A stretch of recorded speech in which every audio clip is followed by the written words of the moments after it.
de una casa humilde en Galilea, en algún momento entre el siglo I antes de Cristo y el I después de Cristo, y encontrarte cara a cara con una joven que está a punto de casarse. Sus manos tiemblan levemente, mientras sus familiares más cercanas la rodean, ajustando los pliegues de su ropa, perfumando su cabello con aceites de mirra y nardo, susurrando bendiciones al oído. No hay un vestido blanco como los que conocemos hoy. No hay velo de tul cayendo en cascadas de encaje. Lo que ves ante ti es algo completamente distinto, profundamente simbólico, impregnado de significado espiritual y cultural, y sin embargo, extraordinariamente hermoso en su propia manera. Este es el mundo nupcial de la Biblia, un mundo que pocos se han detenido a explorar con detenimiento, pero que guarda secretos asombrosos sobre cómo entendían el amor, el pacto, la pureza y la presencia de Dios en el momento más sagrado de la vida de una mujer. La historia del vestido nupcial en la Biblia no comienza con los israelitas. Comienza mucho antes, en las civilizaciones que los rodeaban y que influyeron en sus costumbres. Y también en los mandatos que Dios mismo fue estableciendo a lo largo de los siglos para marcar una diferencia entre su pueblo y las naciones. En el antiguo cercano Oriente, las culturas mesopotámicas ya tenían rituales elaborados para vestir a las novias. Las mujeres de Babilonia y Asiria eran cubiertas con mantos de colores intensos, adornadas con joyas de oro y plata que representaban tanto la riqueza de la familia como la protección de los dioses sobre el hogar nuevo que se estaba formando. Pero Israel tenía algo que ninguna otra nación poseía, un Dios que había entrado en pacto con su pueblo. Y ese pacto transformaba incluso los detalles más pequeños de la vida cotidiana, incluyendo la manera en que una novia se preparaba para encontrarse con su esposo. En los textos del Antiguo Testamento hay referencias dispersas pero elocuentes a la vestimenta nupcial. El profeta Isaías, al hablar de la salvación y la restauración que Dios traería a su pueblo, usa precisamente la imagen del vestido nupcial como símbolo de gloria y honor. En Isaías 61, 10, leemos estas palabras: «Me deleito mucho en el Señor, me regocijo en mi Dios, porque Él me vistió con ropas de salvación y me cubrió con el manto de su justicia. Soy semejante al novio que luce su diadema, o a la novia adornada con sus joyas». Esta imagen no es accidental. El Espíritu Santo inspiró a Isaías a escoger la imagen de la novia adornada precisamente porque en la cultura de su tiempo, esa imagen representaba la cima de la belleza, la celebración más grande, el momento más lleno de esperanza y de promesa. Dios se compara a sí mismo con quien viste a la novia, y eso nos dice algo profundo.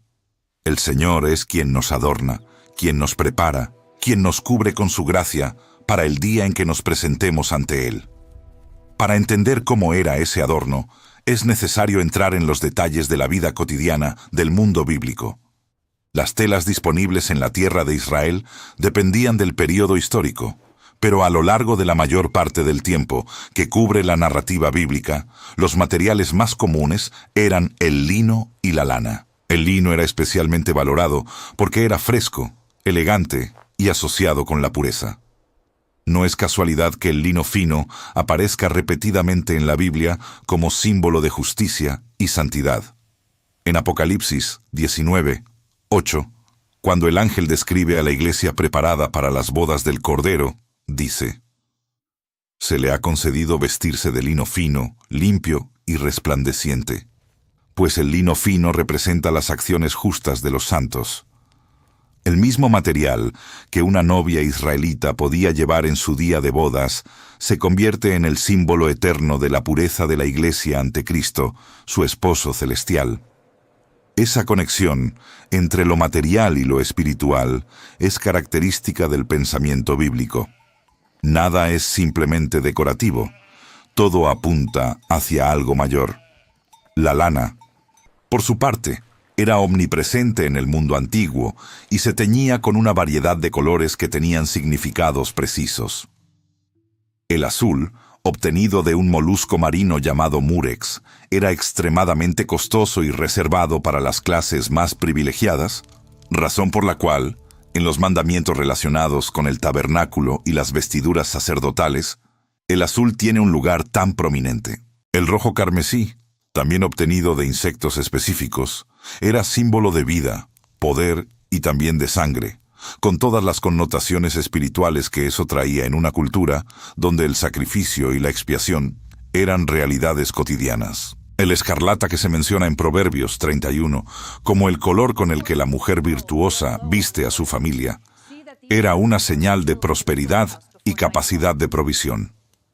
Cuando una novia podía vestir colores así, no estaba simplemente eligiendo una paleta estética. Estaba comunicando un mensaje sobre su familia, su posición, su historia y sus esperanzas. Pero los colores no eran el único lenguaje que hablaba el vestido nupcial.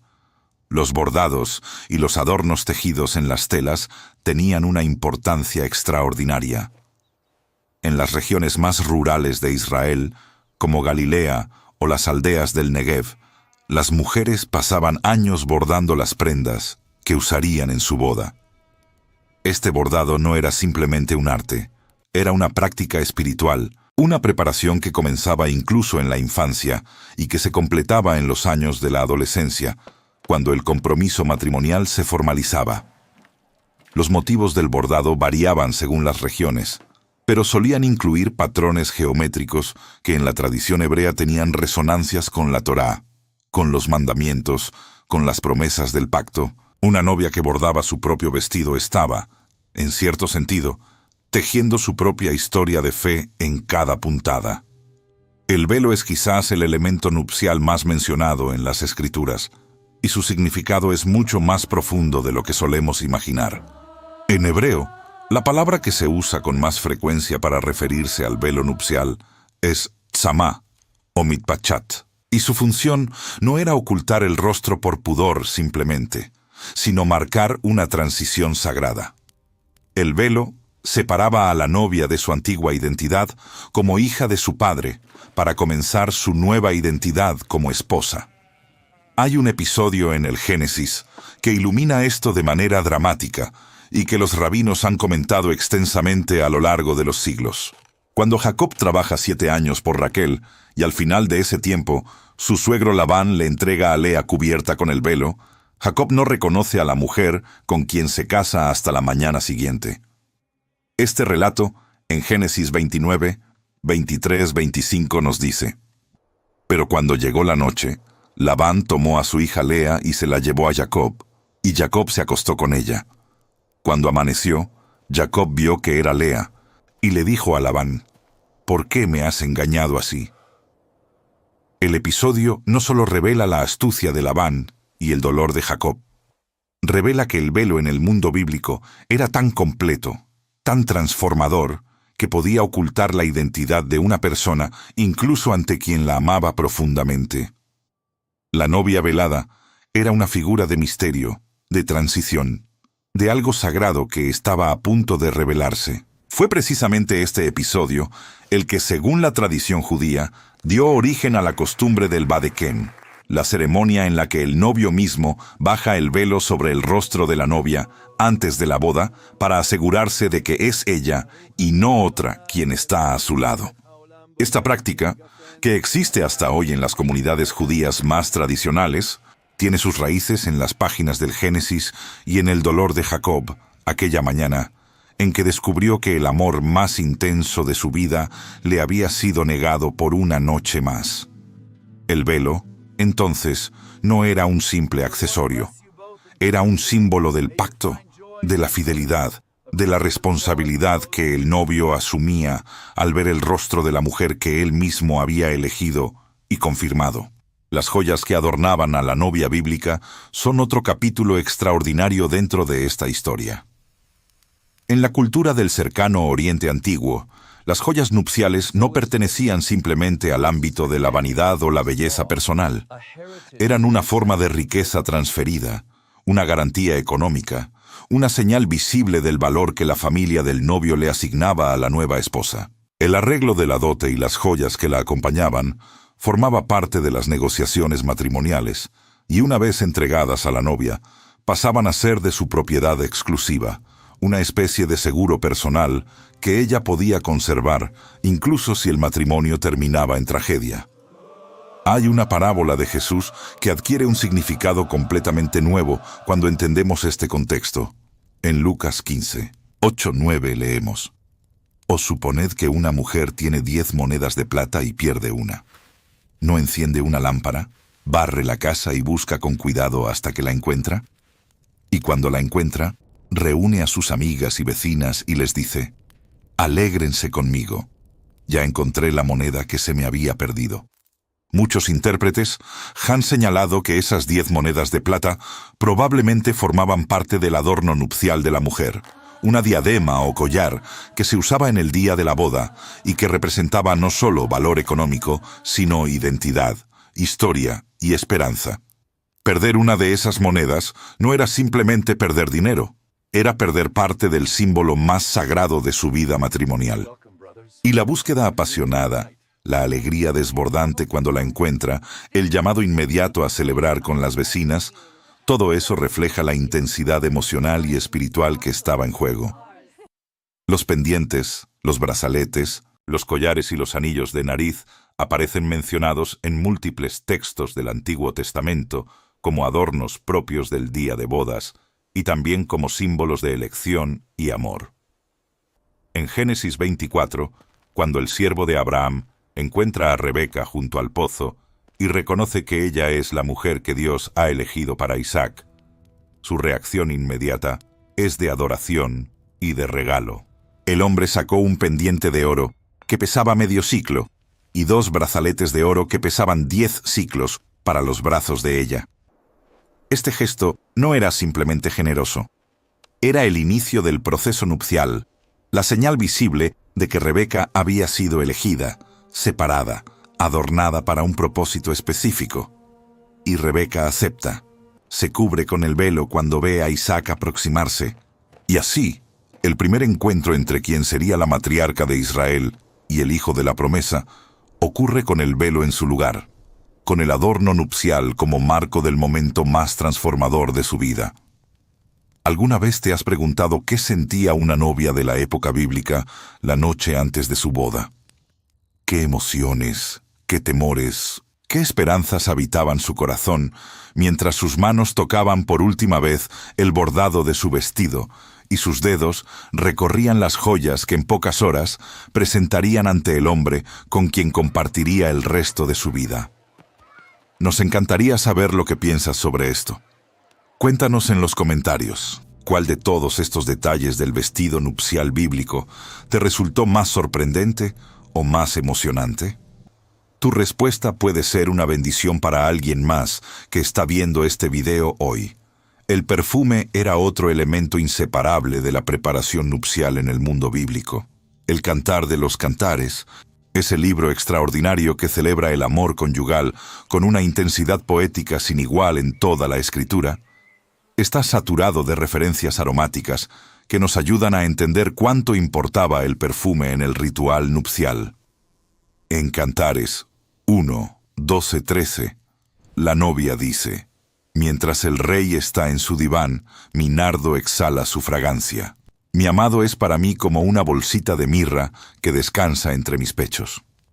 Y más adelante, en Cantares 4, 13-14, el novio describe a la novia con estas palabras llenas de asombro: «Tus plantas son un huerto de granados con frutos exquisitos, con flores de aleña y nardos, nardo y azafrán, caña aromática y canela, con toda clase de árboles de incienso, mirra y áloe, y todas las especias más finas». Este lenguaje no es simplemente poético en el sentido decorativo de la palabra. En la cultura del antiguo Israel, los aromas tenían una dimensión sagrada porque estaban asociados con la adoración. El incienso ardía en el tabernáculo y en el templo como símbolo de la oración que sube hacia Dios. Cuando una novia se perfumaba con mirra y nardo, estaba haciendo algo que, sin quizás articularlo en términos teológicos, conectaba su día más sagrado con la adoración, con la presencia de Dios, con el olor de lo santo. El aceite de mirra, en particular, tenía una importancia extraordinaria. Era uno de los componentes del aceite sagrado de la unción, que Dios ordenó preparar para consagrar el tabernáculo y a los sacerdotes en Éxodo 30, 23-25. Era también el perfume que María de Betania derramó sobre los pies de Jesús, en un acto que él mismo calificó de extraordinario y profético. Y era el ungüento que las mujeres llevaron al sepulcro la mañana de la resurrección, convirtiendo ese gesto de amor y duelo en el umbral del momento más transformador de la historia. La mirra aparece en los inicios del ministerio de Jesús, en sus últimas horas y en la mañana de su victoria sobre la muerte. Que las novias bíblicas fueran ungidas con mirra en su día de bodas no es un detalle menor. Es un hilo dorado que conecta el amor humano con el amor redentor de Dios. El peinado y el cabello de la novia también formaban parte del adorno total que describían los textos bíblicos y los escritos posteriores del período del Segundo Templo. En la tradición judía, una mujer soltera llevaba el cabello suelto o trenzado de manera relativamente simple. El día de la boda, sin embargo, el cabello era trabajado cuidadosamente por las mujeres de la familia, adornado con flores, con pequeñas joyas, con cintas de tela de colores. Después de la boda, una mujer casada cubría su cabello como señal de que pertenecía a su esposo, que estaba bajo su cobertura. Este gesto tenía una dimensión espiritual que el apóstol Pablo exploraría más tarde en sus cartas, conectando la cobertura de la cabeza femenina con la estructura de autoridad y protección que Dios había establecido en la creación. El cabello adornado y luego cubierto era, en sí mismo, un sermón sin palabras sobre la transición de la soltera a la esposa, del estado de espera al estado de pacto cumplido. Los zapatos también merecen una mención especial porque en el mundo bíblico tenían un significado jurídico y simbólico que va mucho más allá de la moda.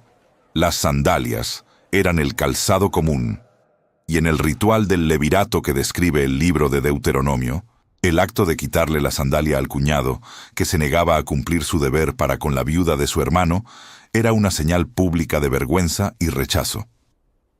Más tarde, Juan el Bautista usaría la imagen de la sandalia para hablar de su relación con el Mesías. Yo no soy digno de desatar la correa de sus sandalias. En el contexto nupcial, las sandalias o zapatos de la novia podían estar adornados con bordados o tiras de cuero trenzado, y el acto de calzarlos formaba parte de la preparación ritual que marcaba el inicio del proceso de convertirse en novia. Nada en ese día era trivial. Nada era simplemente práctico. Todo tenía una capa de significado que apuntaba más allá de lo visible. Hay un texto del Antiguo Testamento que reúne casi todos los elementos del adorno nupcial de una manera que deja sin aliento. Es Ezequiel 16, donde Dios habla a Jerusalén usando la metáfora de una novia que él mismo ha adornado. En Ezequiel 16, 9-13, leemos estas palabras que Dios dirige a su pueblo. Te bañé, te limpié la sangre y te ungí con aceite. Te vestí con ropa bordada y te puse sandalias de cuero fino. Te envolví con lino fino y te cubrí con seda. Te adorné con joyas.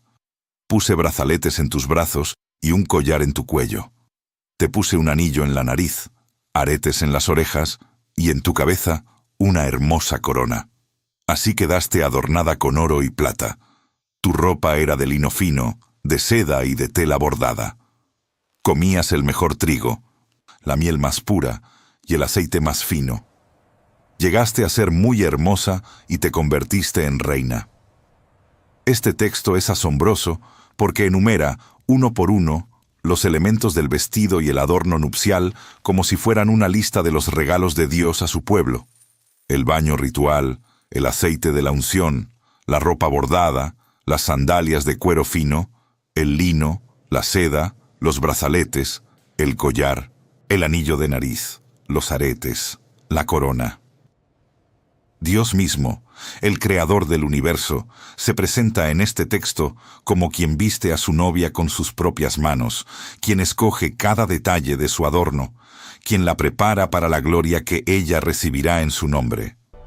Y es aquí donde toda esta historia del vestido nupcial bíblico alcanza su dimensión más profunda y más transformadora. Porque el Nuevo Testamento revela que la historia de amor más grande de todos los tiempos tiene estructura nupcial. El apóstol Pablo escribe en Efesios 5, 25-27. Esposos, amen a sus esposas, así como Cristo amó a la iglesia y se entregó por ella para hacerla santa. Él la purificó, lavándola con agua mediante la palabra, para presentársela a sí mismo como una iglesia radiante, sin mancha ni arruga, ni ninguna otra imperfección, sino santa e intachable. La iglesia es la novia, Cristo es el esposo, y lo que Dios hizo con Jerusalén en Ezequiel, lo que el siervo de Abraham hizo con Rebeca, lo que Jacob esperó durante 14 años para recibir de manos de Labán, todo eso apunta hacia este misterio central del Evangelio, que Dios en Cristo está preparando a una novia para sí mismo, que la está lavando, ungiendo, adornando, vistiendo de justicia, cubriéndola con su manto de gracia, esperando el día en que el novio celestial salga a recibirla. Y en Apocalipsis 19, 7-9, el momento llega. Leemos: Alegrémonos y regocijémonos, y démosle gloria. Ya ha llegado el día de las bodas del Cordero. Su novia se ha preparado, y se le ha concedido vestirse de lino fino, limpio y resplandeciente, pues el lino fino representa las acciones justas de los santos. El ángel me dijo: escribe, dichosos los que han sido convidados a la cena de las bodas del Cordero. El mismo lino fino que vestía a las novias del antiguo Israel, el mismo material que simbolizaba la pureza y la justicia en las vestiduras del sumo sacerdote, es el material con que la Iglesia se presentará ante su esposo en el día más grande de la historia cósmica. La novia del Cordero no lleva joyas de oro ni bordados de seda, ni coronas de flores silvestres. Lleva algo infinitamente más precioso: las acciones justas de los santos, la vida vivida en obediencia y amor, el fruto de una relación real y cotidiana con el Dios que la eligió desde antes de la fundación del mundo. Esto significa algo muy concreto para cada uno de nosotros que estamos viendo este video hoy. Significa que tú, si has entregado tu vida a Cristo, eres parte de esa novia que Él está preparando. Él te está lavando con su palabra, Él te está ungiendo con su espíritu, Él te está adornando, no con joyas de mirra y nardo, sino con gracia, con amor, con misericordia, con la justicia que ningún ser humano puede alcanzar por sus propios méritos, pero que Cristo ofrece libremente a todos los que se acercan a Él. El vestido nupcial más importante que existe no se teje con lino ni se borda con hilos de plata. Se teje con cada decisión de obedecerle, con cada momento de humillación ante su presencia, con cada acto de amor en su nombre, con cada lágrima derramada en oración, con cada perdón extendido, aunque costara mucho darlo. Ese es el lino fino con que la novia del Cordero se está preparando hoy, en este siglo, en medio de las turbulencias y las incertidumbres de nuestro tiempo, esperando el día en que el novio salga a su encuentro y la voz que resonó en el Sinaí diga una vez más, con la plenitud de todo lo que ha prometido: aquí estoy, vine por ti, te estuve esperando. Si este video fue una bendición para tu vida, compártelo con alguien que necesite escuchar hoy que Dios te ve, te conoce y te está preparando para algo eterno. Suscríbete a este canal y activa la campanita para que ningún video de este ministerio se te escape. Que el Señor Jesucristo te guarde, te llene de su paz y te recuerde cada día que tú eres parte de la novia más hermosa que el cielo ha visto, la iglesia por la que Cristo murió y a la que un día vendrá a buscar.